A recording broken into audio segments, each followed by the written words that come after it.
Assalamualaikum warahmatullahi wabarakatuh. Salam sejarah bangsa kita. Kali ini kami membawakan satu lagi kisah menarik dalam membongkar kisah sejarah. Dan kisah kali ini ialah peranan bajau membantu Kesultanan Brunei. Seperti apakah kisah ini? Mari kita dengarkan apakah kisah sejarah bangsa kita. Untuk kali ini,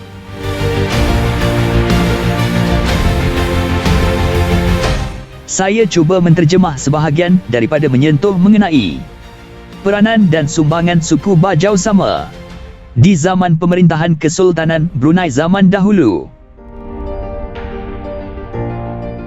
The role of the Bajaus in the early development of the Brunei Malay Sultanate.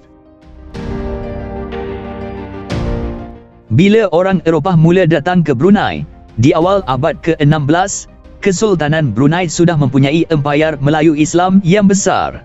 Dia telah melawat Brunei pada tahun 1521 di zaman pemerintahan Sultan Bolkiah. Dia menggambarkan akan kehebatan Kesultanan Brunei dengan saiz ibu negeri Brunei yang menurutnya didiami oleh 25,000 keluarga. Menurut sejarah Brunei, Tarsila Brunei di masa Sultan Bolkiah lah Brunei menakluki Sulu dan Manila. Semasa lawatan itu, kapal pelayaran Pigafetta menyaksikan satu rombongan armada laut Brunei yang jumlahnya melebihi 100 buah kapal laut yang baru pulang dari menakluki Lawir, sebuah kerajaan di Kuala Kapuas, sebelah selatan barat Borneo. Kerajaan itu diserang dan ditakluki kerana berhasrat untuk membebaskan dirinya dari kuasa pemerintahan Brunei dan cuba beralih kepada Jawah untuk mendapatkan perlindungan. Kapten armada Brunei ketika itu ialah anak kepada Raja Luzon. Kenyataan Pigafetta ini membuktikan wujudnya hubungan kekeluargaan antara Brunei Manila seperti yang tercatat dalam Tarsila Brunei. Catatan sejarah di atas jelas menunjukkan bahawa kerajaan Brunei sememangnya satu kuasa besar di wilayah maritim Borneo pada abad ke-16 Masehi. Kerajaan Brunei menguasai sebuah wilayah pemerintahan yang luas, meliputi sebahagian besar pulau Borneo dan sebahagian Filipina.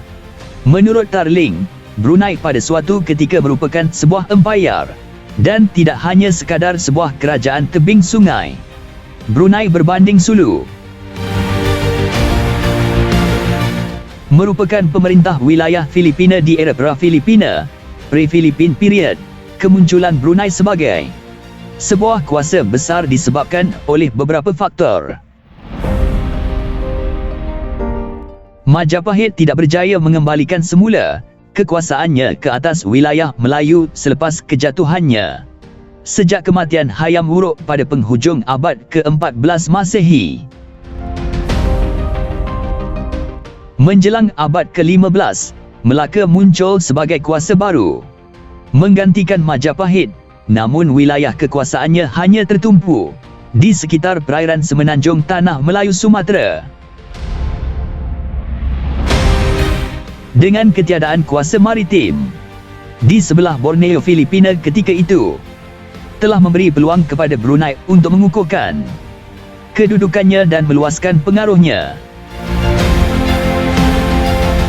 Hingga pada tahun 1521, satu dekad selepas kejatuhan Melaka, Brunei telah menjadi kuasa maritim baru di sebelah timur alam Melayu, menguasai beberapa kerajaan maritim, termasuklah pesaing lamanya Sulu.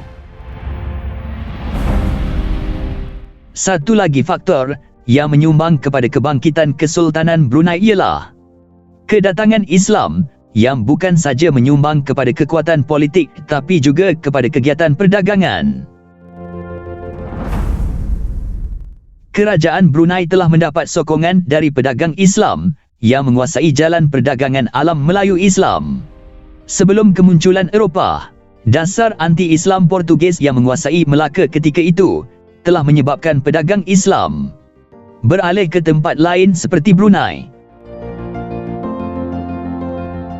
Kehadiran mereka dengan banyaknya ke Brunei telah menjadikan ibu negeri Brunei menjadi sebuah ibu negeri yang terbesar di dunia Melayu pada ketika itu, seperti yang disaksikan dan ditulis oleh Pigafetta. Menurut Ranjit Singh, di wilayah Borneo, Brunei menjadi sebuah pelabuhan utama kepada kapal-kapal dari China.